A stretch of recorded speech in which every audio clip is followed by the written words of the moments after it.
MotoGP is dropping one of its most iconic, most beloved tracks in favour of a planned move to a street circuit in Adelaide. The Australian Grand Prix will leave Phillip Island after this season. It's part of a power struggle between Australian regional authorities, effectively. The headline from Dorna's announcement is that it will be going to a version of the former Formula One track in Adelaide, now used by Australia's Supercars series. But can that actually work? It's being talked about as MotoGP's first street circuit. Simon has very strong views on what's going on here, both from a safety point of view and the loss of Phillip Island, but also the sheer practicality of it. Will Adelaide street racing with MotoGP bikes ever really happen? Or is this all just cover to get some headlines now before it moves to a different, less exotic venue in the same part of Australia? Here's Simon giving his take on what's just been announced. For as long as I've worked in MotoGP, we've heard series bosses Dorna talking over and over and over again about how the number one priority above all else was rider safety, about how that was the only thing that really mattered to them, and how that took precedence over everything else that they did. And they kept saying this. But what we've seen today, what we've seen in this news that Phillip Island is going to be replaced by a street circuit in the centre of Adelaide, proves once and for all that everything that we've known, because there is absolutely no other way in which you can, in any good faith, take MotoGP to any street circuit, let alone to this one, and claim that rider safety is your number one priority. We're essentially reverting the sport back to the 1970s by going somewhere that's completely inappropriate. Looking at this track like I've done for a long time over the last 24 hours, looking at the old F1 circuit, what remains of it, what has become the supercar circuit in the centre of Adelaide now, we're not talking about cutting down a few trees to make this MotoGP safe.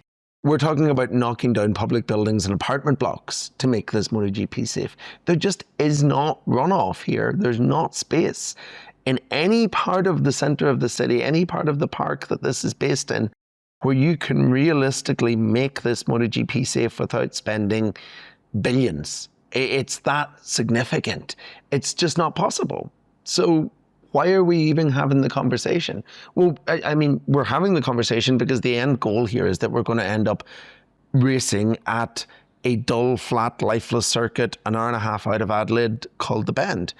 But if they announced they were replacing Phillip Island with the Bend, there'd be uproar. So at least this way they're getting some headlines by talking about street circuits in the interim. I'm not just standing here complaining for the sake of complaining. I think safety is always something that I think anyone who's watched the podcast knows that I'm passionate about. And I hope that this comes across as the same thing, because that is the reality of this. It's just too dangerous in any circumstance to even contemplate taking MotoGP there. And that means that I'd like to think that they at least appreciate that, which means that the only possible then alternative is that this is a cynical ploy driven by money being offered more by South Australia state government than Victoria state government to move away from Phillip Island in a way that they deem, least harmful, most headline grabbing, by talking about running a damn street race as if it was the 1970s and we were going to Montjuic in the centre of Barcelona again, which used to host a MotoGP race, as much as they've also informed us today that MotoGP has never had a city centre street race before. Yeah, to lose Phillip Island is awful. It's terrible. It's possibly the most iconic circuit in the calendar, or one of two along with Assen. It's the track that all the riders love. It's fast flowing, great location, beautiful scenery. If you've not seen the Bend before, you'll see it's more Balaton Park than it is Phillip Island, that's for sure. And then everyone is saying, oh, this is obviously Liberty because this is what they did in F1, etc., etc. It's still an Espeleta that was at the press conference today. Yeah, here we are, about to lose Phillip Island. Isn't it great? Simon, with a very strong view there on the future of MotoGP's Australian Grand Prix, should add for balance that the announcement did say that all the necessary safety changes will be made to Adelaide so it could host MotoGP bikes. I think Simon's reply there is that he's seen the circuit, he's seen the maps, he's visited Adelaide and that area himself, and cannot see how that can possibly be done without large-scale demolition. But certainly the MotoGP line is we wouldn't go street racing unless we could make it safe. So if we race in Adelaide, we will have made it safe by then. See how this story unfolds. The reason Simon was throwing in his opinion solo there is because this is a little bit of a stitched together episode of the Race MotoGP podcast. The realities of Simon's travel and me and Val having F1 on top as well, and the time slots involved in that meant our first attempt to record this episode hit the rocks rather when Simon was trying to record it from an airport on his way to MotoGP testing. The remainder of the episode does partly feature Simon because we did manage to salvage some of that recording. So in the next segment, in which we answer the Race Members Club questions about the repercussions of Fabio Quartararo's move from Yamaha to likely Honda, that does feature all three of us. Then we had to get me and Val back together again to record a new ending to the podcast. We hope we've come up with a coherent and entertaining and informative episode. We did our best in some challenging connectivity and travel circumstances. Next episode will be all three of us back together, not in the same place because we never actually are, but hopefully in some places that hang together a bit better than Simon's set up for this midweek episode. We're mostly tackling questions from the Race Members Club about the ongoing rider market fallout, but a question from me for you two first. With everything moving so early, do you guys feel like this is an advantage for those who are on the grid already for hanging on to their places? Does it make it less likely they'll be nerfed out by Moto2 or even World Superbike converts? Or are we going to see more churn as a result of things clicking into place even before the first round? Simon? I mean, it's going to be very, very difficult to come in as a rookie and get a really good seat because the really good seats are going to fill really quickly. There's going to be no... David Alonso wins the first 14 races of Moto2 and signs a factory Ducati contract alongside Marc Marquez. That won't happen because those seats are all going to be gone like tomorrow, possibly at this rate. So it's going to be harder to come in and find yourself a really competitive opportunity. In terms of satellite seats, I don't think it's going to be a whole lot different. There will be a bit of a pause after all the factory rules are decided where we wait and see what happens for at least a while, but teams and factories are gonna want to move fast, or at least they're going to want to move relative to the normal schedule. And if the normal schedule is that contracts are signed around May for factory teams and they're signed around July or August for satellite teams, we're on a timeline where I think we're going to see satellite deals starting to be announced as soon as MotoGP heads to Europe, end of April, start of May. Yeah, a big question is, like a big part of it is how the World Superbike market moves in relation to MotoGP once all the big MotoGP seats are formally filled, and then you have the MotoGP incumbents that still who haven't signed anywhere, but whose name still carries a lot of weight, and whether there will be offers on like World Superbike factory money that can tempt them away from sitting around and waiting for a satellite MotoGP offer, which normally they would do, and whether the existence of those offers or that interest would then prompt any of the satellite teams in MotoGP to move quickly to ensure they stay on the MotoGP grid instead of being tempted away by job security. Because the longer you wait, the more of a chance there is that somebody goes on a run in Moto2 and then becomes more attractive and people feel more emboldened to take a leap of faith with some of them. Right now, I think you couldn't feel too great about signing anybody out of Moto2 right now unless they're David Alonso and maybe Danny Holgado. I mean, those are really the two that you can feel really, really good about. For a lot of the other ones, teams will need a much bigger sample size. Like if Manu Gonzalez starts this season like he started last season in Moto2, maybe we'll get to it in a second. But I think the longer you wait as one of the incumbents, the worse it is because you make MotoGP teams feel bolder about what they know about the other options. But there's also the regulation change obviously is coming up. You would think that the switch from Michelin's to Pirelli's, which Moto2 also uses, would be an added incentive to pursue one of the Moto2 guys, but I'm not totally convinced because of the development legwork that is being considered, and also because of the fact that we have Yamaha and Honda have sort of partially set out their stall for the future. Like Honda's already made its junior move in signing Diogo Moreira. Diogo Moreira is its bet. That doesn't mean it's limited in trying other things, but that's one seat gone already. It does mean because there's no seats left. They've already signed both riders. Yeah, you're right. They could still try to put somebody into the factory team. But they could put Moreira into the factory There was a team, suggestion. which is probably the most realistic. Yeah. Let's get to that. By the way, mentioning World Superbikes in passing there, I do think a few people will be looking at what Miguel Oliveira gets up to, which based on testing isn't going to be stunning straight away. And if it looks like he's having a better time on better money than they could be getting on a satellite gig in MotoGP, that could open some doors. If you want a quick whiz through what World Superbikes looks like in a post-Top Rack Razgatlioglu world, we partnered with World Superbikes to host their season preview video on the Race Moto YouTube channel, and Val has written a season preview, which is your guide to everything that's going on up and down the World Superbike grid. That's on the race website now.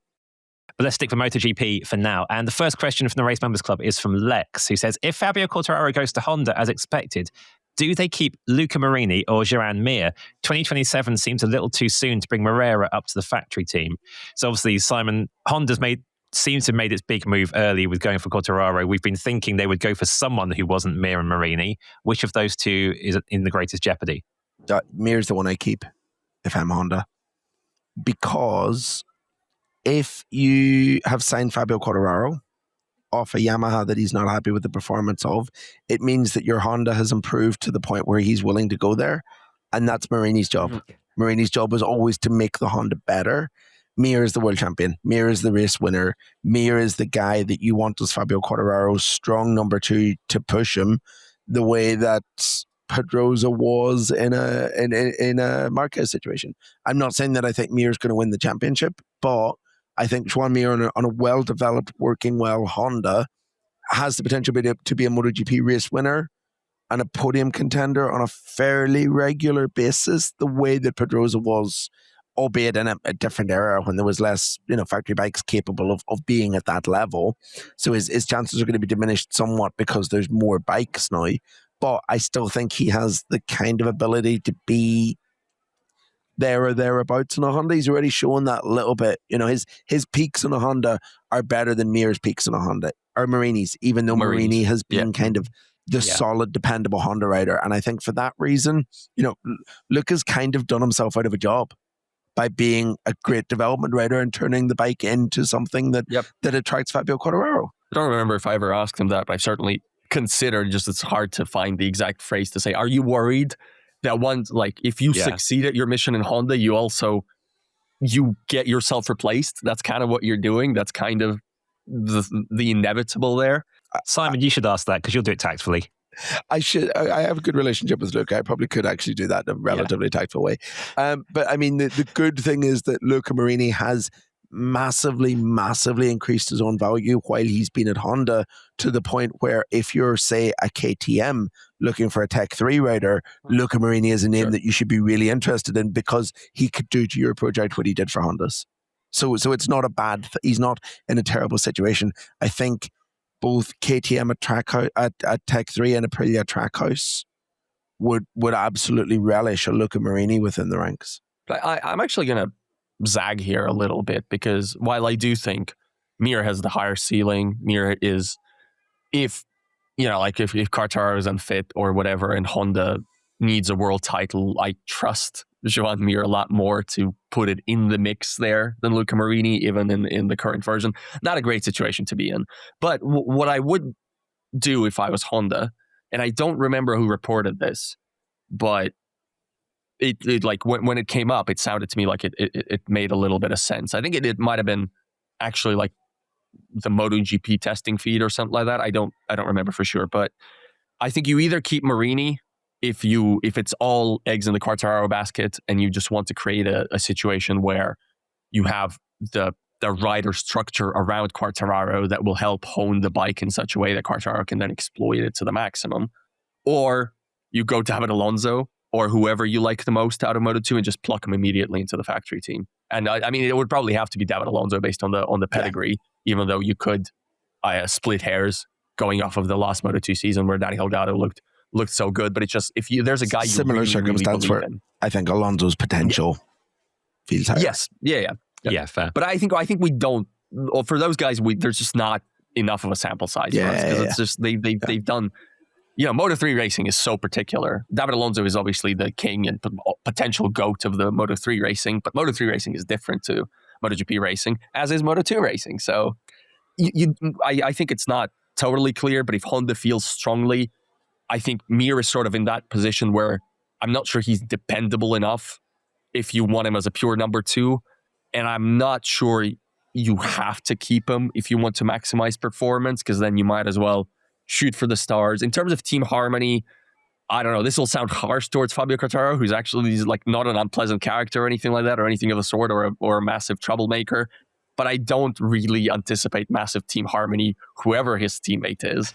I get the feeling that he and Luca Marini might clash through the media occasionally if they're teammates. He and Joan Mir might clash through the media occasionally when they're teammates. He and David Alonso would be kind of a complicated situation. I say that on the basis of, I think none of those guys, Alonso, I don't know, but Mir and Marini don't have to be the most compliant of teammates. I don't believe so. And Quartararo has his own track record of difficult times in terms of the vibes, not in terms of any like massive on-track encounters. Fabio was very selfish as a factory rider.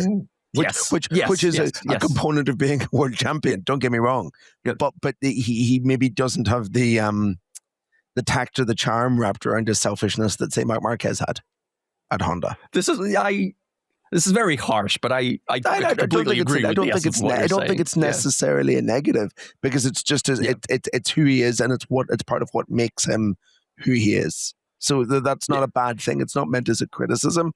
It is simply a reflection that he maybe doesn't quite have the same diplomatic skills as others who have been in his position. I'd also say as well that, for instance, you rightly cite Marc Marquez as someone who has tact and charm while making sure things happen the way he wants them to happen.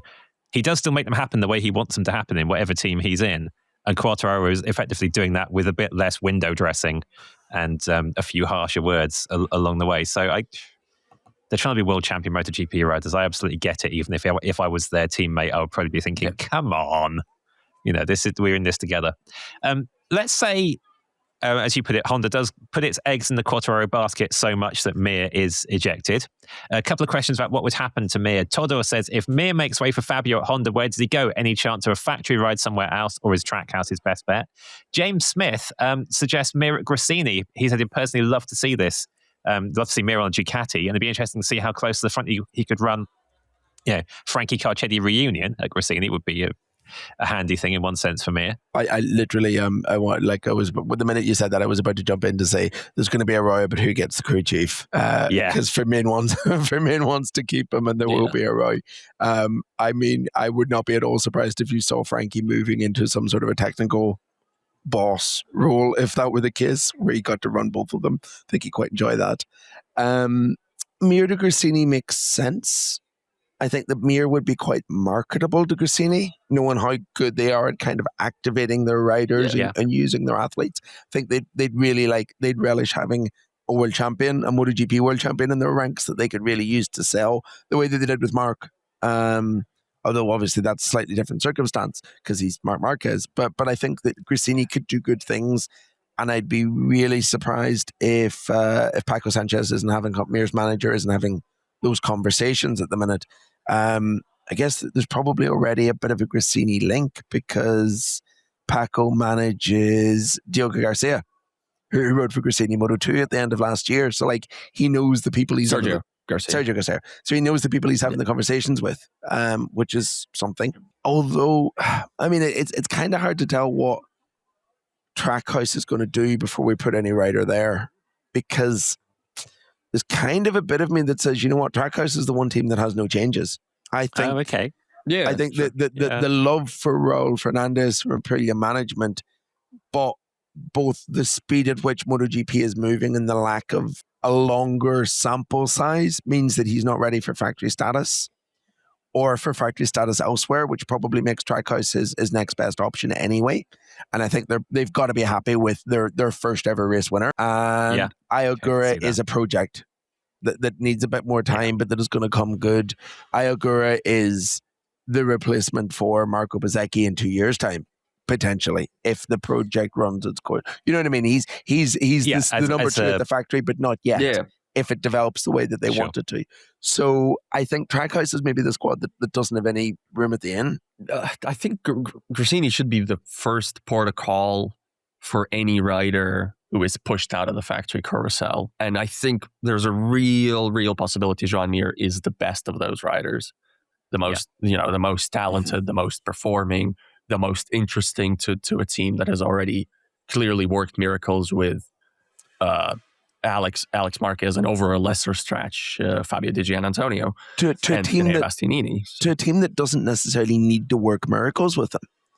Because the guy was top 5 on a crap Honda at the end of last year. He doesn't need, it's not a huge amount that's missing there. That's the thing. It's not a rebuilding project like Digio was. For sure. We would be very excited about it, I think. And going into a preseason, if that gets firmed up, I think that would be a combination a lot of people will look at and go, ooh, this could be very interesting. We still don't know how the Ducati landscape is going to form around the factory team. Obviously, we don't know if whatever factory contracts exist being handed out by Ducati, whether there'll be an interest to move them to VR46, whether there'll be an interest to split them, one at VR46, one at Gresini. I can't imagine Ducati doing too many factory contracts.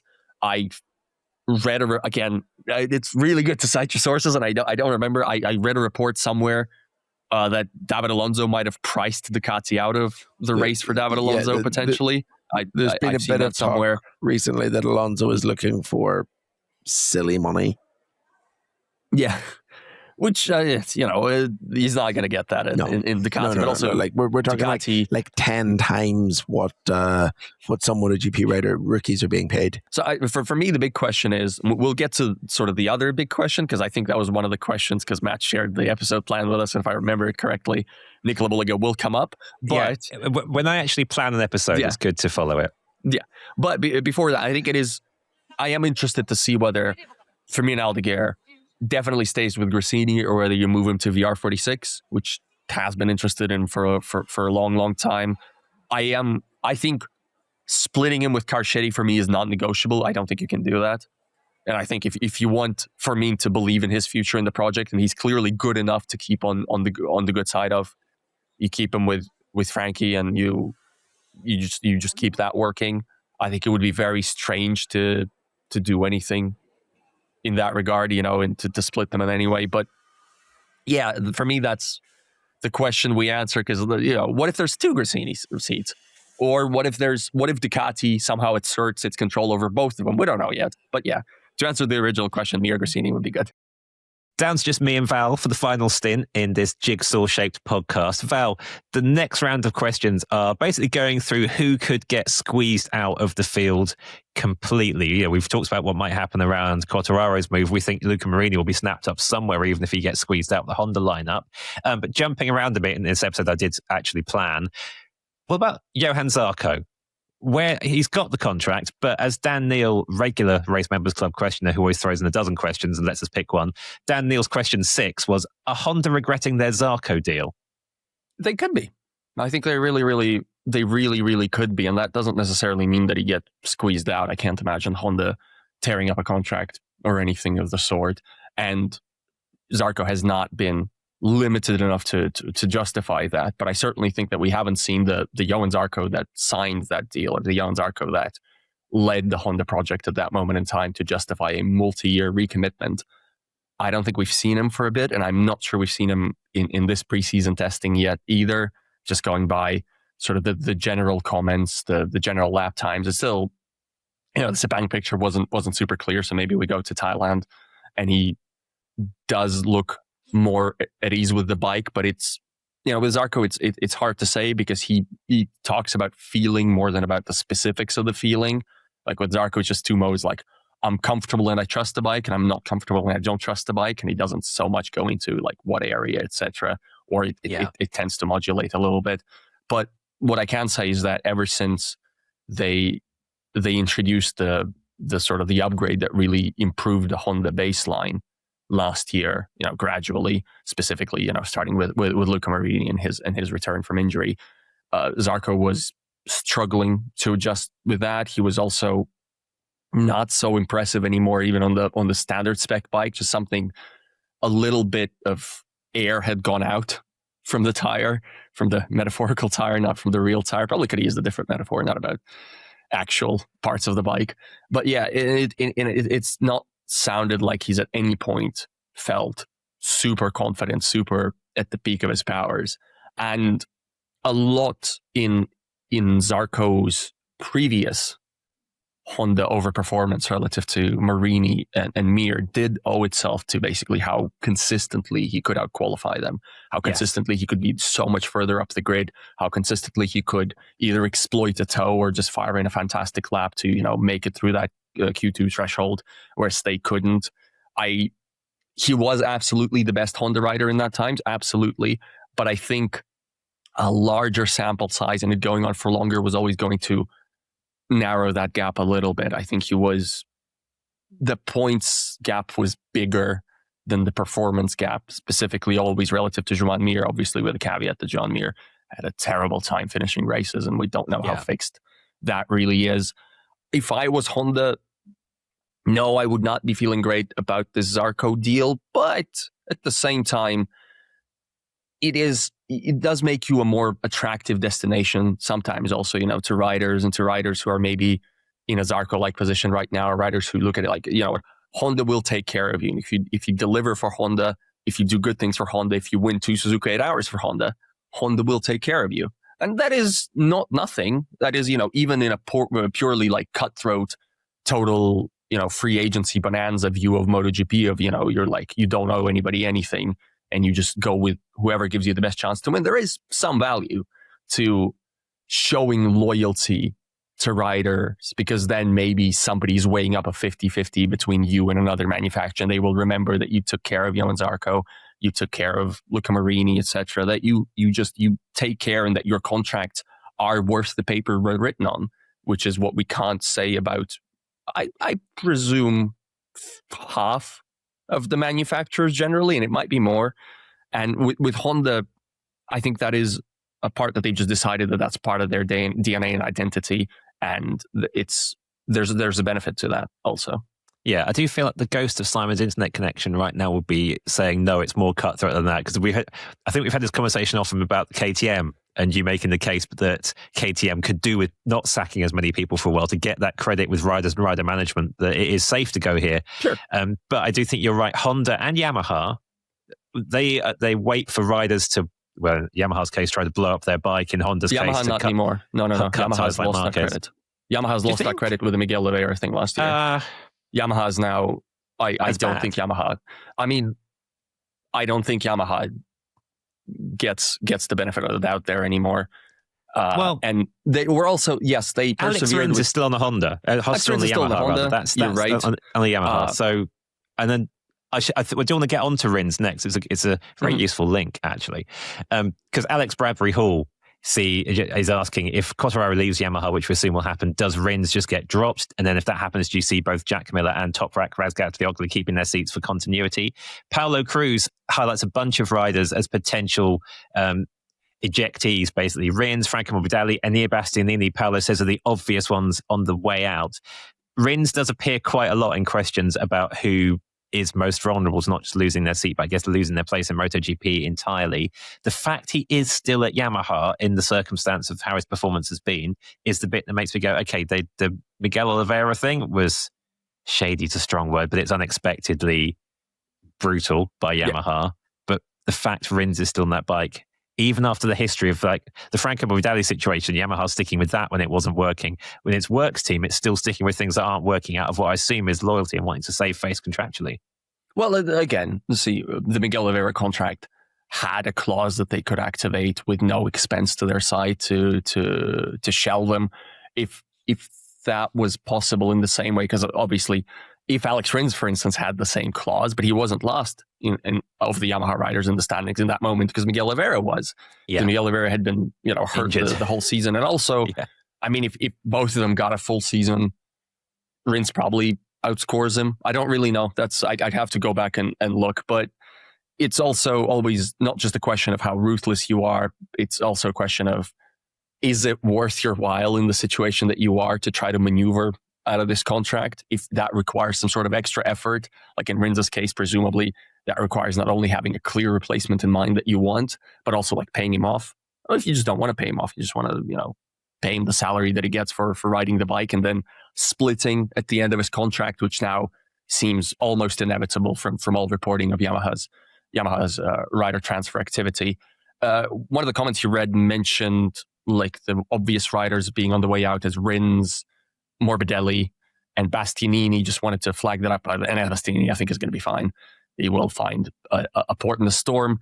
For Rins, it's not looking great.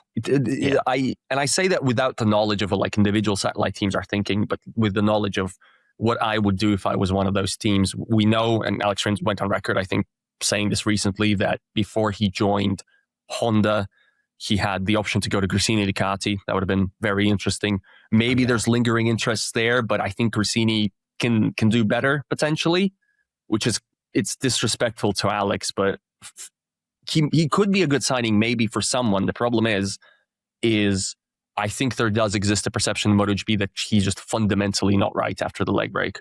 And there's a difference between like being injury prone and that we don't know how long you're going to be, like how many of the races you're going to be around for, and difference between you've had an injury that people don't think they've ever seen you recover from. Like this is the key, isn't it? It's not... You're bang on with that. We're not judging him on what injuries he might get. We're judging him on, you look at the whole trajectory of Alex Rins' career and it's impressive. Then he breaks his leg and it's no longer impressive. Okay, there were blips along the way. There were crash-happy seasons and stuff. But overall, he looks like a top-level, potentially elite rider, and then he suddenly doesn't. He also, at that point, and this is a really frustrating thing for us trying to judge him, but therefore for him and his management and his family, and for Yamaha, he moves to a difficult Yamaha alongside Fabio Quartararo at that moment where you don't know if he's recovered or not. And you have no trustworthy way of knowing, would this problem just get solved if he moves to another team and another bike, or is Alex Rins done? For sure. And I completely agree. And the good thing for him is, I don't see how he stays as a factory rider anywhere.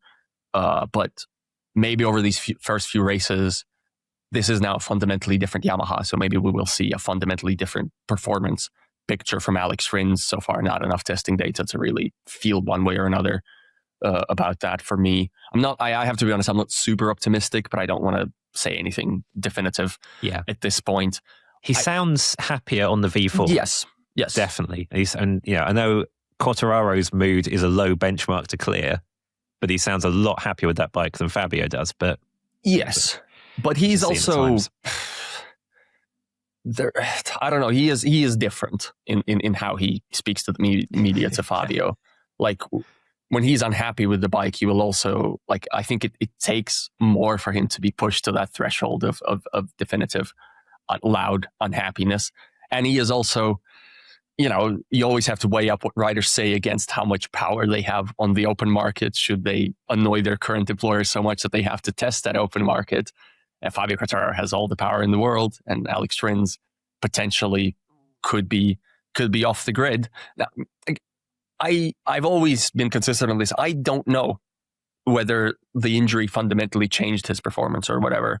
If he's always insisted that it's not the injury, it's the difficult bike, and going up against a rider who seems fundamentally more suited to that bike, maybe. But the problem is, I don't know how as a MotoGP team you definitely trust that, or you definitely bet on that, versus like even coming off of their championship season at Suzuki, because Suzuki also won one of the other titles.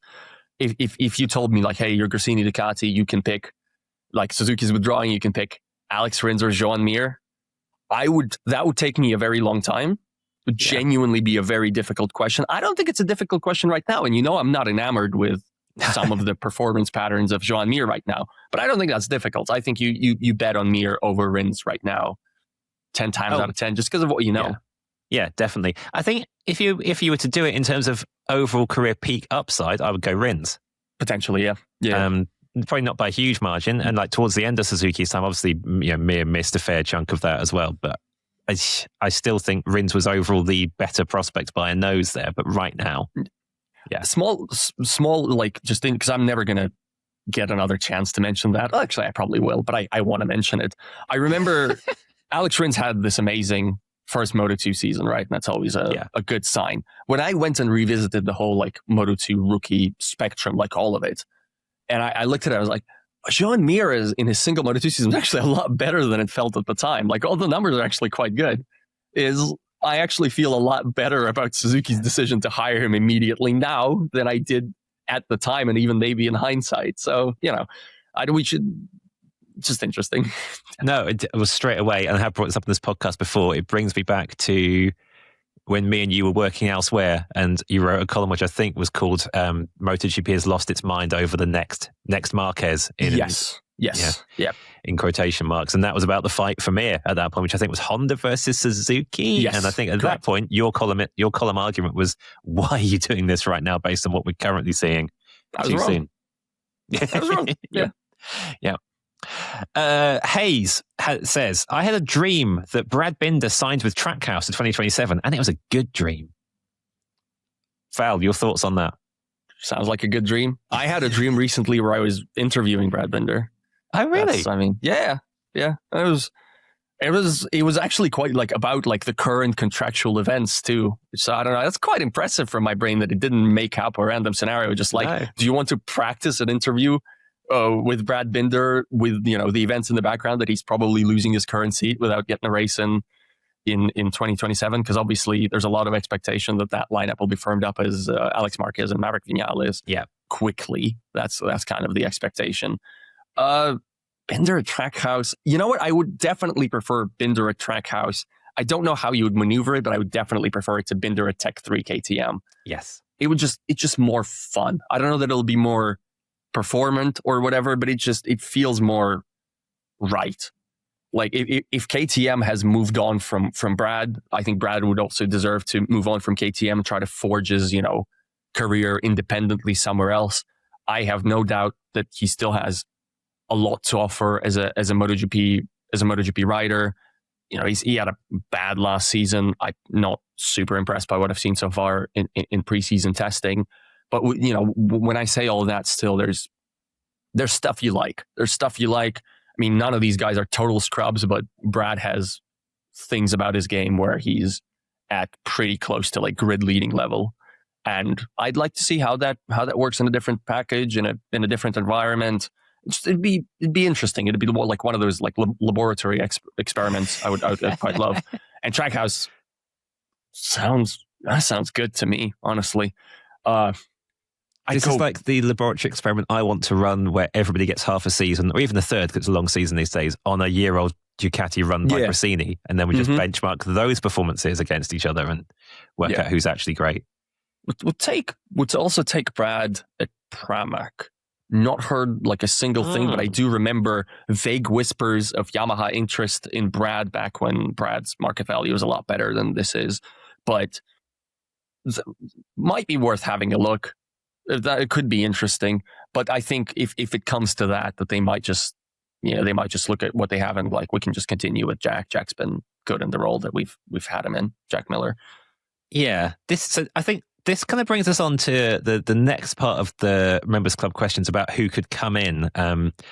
Graham Lee talks about Nicolo Buliga going to potentially VR46, and would that mean Jack Miller was squeezed out and found a home in World Superbikes? I think Graham's point there is more that Miller is quite Superbikes friendly potentially, so if there's a knock-on set of jigsaw pieces, that's where Miller could be the one squeezed out and would maybe be happier going to Superbikes, though he hadn't sounded happy at that prospect in the recent past when it seemed he was getting out of MotoGP.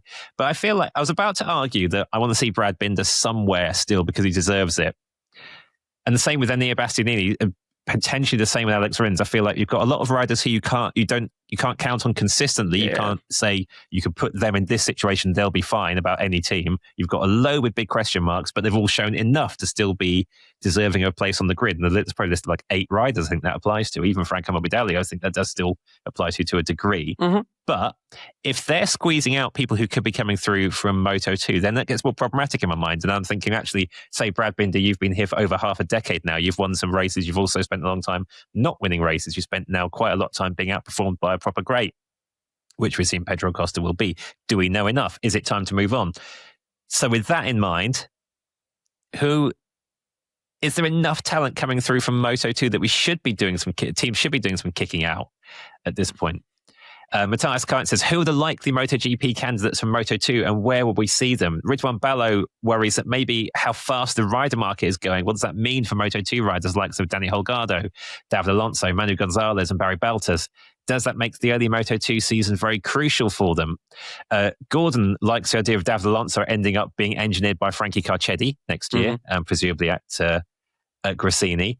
Evil Chicken Zero likes the idea of VR46 going for new talent. Who from Moto2 would you like to see there, and how much influence do Ducati have in placing riders there? So, Val, Moto2 wise, the floor is yours. The questions are basically, who deserves to come up? Do they deserve those seats more than some of these, your good 30% of the time riders in MotoGP right now? Kind of the beauty of the current state of MotoGP is that I can't answer definitively. Like I can't. I think the guys that we have on the grid right now, they've all done enough at various points in their career to where I never feel like they're just taking up a grid slot. I know like Franco Morbidelli gets sledged so much online and sometimes deserves it in terms of the on-track conduct, but in terms of, you know, just painting him as this like no pace loser is obviously wrong. That's just obviously like demonstrably untrue. Like people can fire off their jokes or whatever, but like as a guy who is not performant, that's clearly false. But okay. The thing is, there's a lot of Moto2 guys who are also really exciting. It's kind of their chance because there's going to be a lot of guys coming from Moto3, and that sort of wave's already starting, but it's going to be led in terms of hype by Maximo Quiles. That, you know, they're going to start hoovering up all the available seats. Before we get to that, just one of the specific questions was David Alonso at Gresini with Frankie Carcetti, and obviously we spoke about the Alonso thing in the earlier segment in terms of whether he's affordable or not affordable, and we also spoke about the Frankie Carcetti thing in terms of Aldeguer. So I'm going to combine those two to just reiterate my answer. Get Alonso if you can, but there is nothing to be gained, or at least not enough to be gained in splitting off Carcetti from Aldeguer. I think that would be insanely stupid, and it would send the wrong message basically to everybody involved. And I just don't think that based on what you've seen so far, you can definitely feel super comfortable about David Alonso being a better prospect than Fermin Aldeguer, the MotoGP race winner.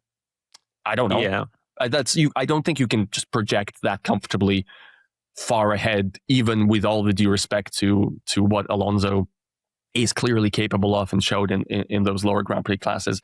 He should be on the grid next year. I imagine, honestly, even if he doesn't like dominate the season, or even if he like finishes 5th or something, that's still a bet I would like to take.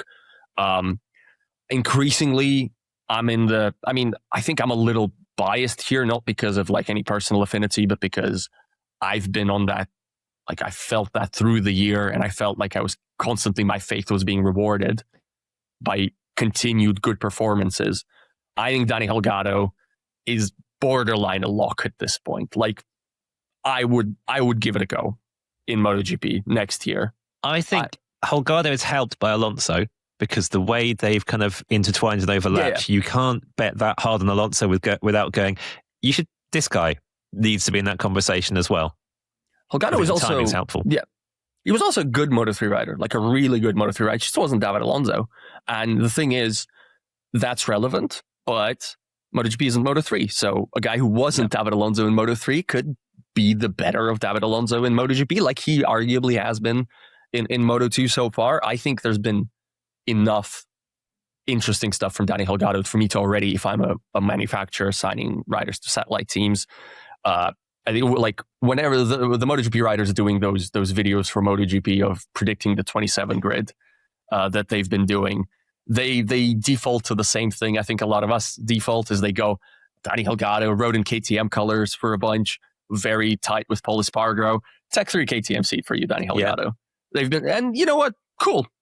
I'd be totally on board with that. And I think like the way the market is developing, that's probably most sensible for him. The other Moto2 guys is where we get into like a real wilderness, and which is unfortunate because you don't want to base it off of a few races at the start of the season, but that might be the territory where we're in, and that also might be a territory where there's just nothing for them. There's like one of them wins the title, like Manu Gonzalez or even Barry Baltus wins the title, and there's nothing you can do. I think this is where I said Holgado's timing is good because he can kind of catch the Alonso train. Yes, the others can't. The others can't do that. We're in a situation now where most of the MotoGP grid could make a case for staying on merit, because even the ones who have a lot of downsides right now have had enough upside that you could still bet on that. The Buliga prospect could become really compelling given his tie-in with Ducati's MotoGP side and what he may well do in Superbikes this year. Yeah. And if Toprak goes well, the case for Buliga is even stronger. And then with Holgado and Alonso effectively being locked into seats, that's 3 people coming in. You'd be hard-pressed to get more than 3 people off this grid. So then for the rest of Moto2, whatever they do, no room. I like if the World Superbike season starts right now and Buliga wins like 10, 13, 14, 15 in a row, I don't see how Ducati doesn't immediately just go to him and go, yeah, the 27 MotoGP seat is yours. You can have it. Let's give it a go. I don't see how. There's probably an unspoken agreement there, and I presume they would not want to break it, even if everybody's a bit ruthless in this business. And I also think that will then, it might be a bet worth making because of the Pirelli factor. Obviously, the switch to Pirellis next year, the Pirelli's already being in use in World Superbike, and Buliga expected to thrive even more on those this year now that Toprak Razgatlioglu has left. So, obviously, the VR46 angle is totally interesting, a little nebulous right now. There's always going to be a lingering question, as it always pops up, of whether Celestino Vietti can finally be the next one to step off the VR46 conveyor belt. He's not done enough in Moto 2, but he's not a no-hoper. He's not a bad rider by any stretch of the imagination. And we can't really judge much from, we've seen him on a MotoGP bike unscheduled because of Franco Morbidelli's injury. We can't really gauge much from that, but I bet he'd do all right. So it's just a question of Ducati can always have a say, but when you have a say, it comes with financials. That's, when you have that sort of level of say with the satellite team, it's always either contractual and it's paid off somewhere else in that contract, or it's, we're going to finance this for you. We're going to finance this rider for you. We're going to pay his salary. I just don't think Ducati is going to be in a position to take out a bunch of extra salaries and really, pluck people into seats and be particularly super picky about that. I would not be surprised if VR46 gets a bit of free rein on what it's doing there. Yeah. I think Ducati's sort of particularly set because if the Acosta thing comes off, Ducati has proved it can do whatever it wants right now. It can just bulldoze the talent pile it had been building for years when Marquez comes along, and that doesn't put people off because here's Pedro Acosta 2 years later, doesn't want to go any other than our works team. Let's put him in there. So Ducati can look at that situation and go, if we just keep performing, we can pick who we want because they'll want to come to us. We're absolutely fine. And as our backup plan, here's Aldiger, who looks pretty good and seems happy to stick with us, even though we put Acosta in ahead of him. Yeah. Doesn't need to go shopping beyond that and place other people at satellite teams. And I would also presume to make sure that Aldiger stays and is happy with his lot, there's also like a bunch of money that has to go that way instead of to securing any other machinations. That would make the most sense to me, is like spend on your Spanish trifecta, basically spend on Marc, Pedro and Fermin, and then just let your satellite teams work out whatever else they do, and you're going to be fine. Yeah, I think that is a good theory. Haven't had any actual rider signings since all of this kicked off those wild few days of reports and counter-report and extra rumours. We've got the last test this weekend and into the first race. Are you expecting actual firm things fall into place movement imminently, or are we going to be carrying on these kind of slightly vague conversations for another couple of weeks yet? I am expecting fairly swift movement, yes. It's depending on, the movement isn't necessarily like what I would expect is an announcement coming out of the test. Sometimes I think there is a small preference from some manufacturers to not have it happen while track action is on and riders are being sent up to media sessions. But it depends on how easy the announcement is to navigate. Like, for instance, if the Marc Marquez renewal is reached, yeah, you could probably announce it right away. But if, the Pedro Costa thing, I don't think you can announce right away. I think you have to be really careful with how you phrase that and how you position it, etc. On Ducati's side. There's been a little bit of extra reporting in recent days. I think a lot more is going to come out once everybody sort of reconvenes properly at Buriram. But there's been reporting from MotoGP.com that Bagnaia is deliberating between a Yamaha offer and a renewed Aprilia offer. So that will be quite interesting to see where the wind blows on that front. We're still waiting for anything concrete from KTM. Probably get a good steer from Alex Marquez on whether he's finalized it. What I do think will happen is that a lot of manufacturers and a lot of riders will treat Route 1 as kind of a transfer deadline sort of situation. Not that they can't sign after that. They obviously can. They could leave it until December 30th, but I don't think they want to. It really feels like, once the season starts coming thick and fast. Although, again, there is a 3-week gap between Thailand and Brazil. Yeah. So in theory, you could do that. But I think a lot of them will want to be like, once we're in competition mode for 26, we want all that, formality stuff done. I think as well, too many of them have said variations of everyone will be signed by round 1, that now it looks a bit suspect that if you're not signed by round 1, what is going wrong? I can see the odd, what's the phrase that's always used, extraordinary press conference or special press conference popping up Thursday of the race weekend at Buriram if there's any simple deals that can be done and someone wants to get in there early, I think they will before track action starts. But then, like we say, it could, like the ghost of Simon in his internet connection is whispering in my ear right now, until Marquez is willing to let Ducati move on confirming him, no one else of major significance is going to put a proper pen to paper.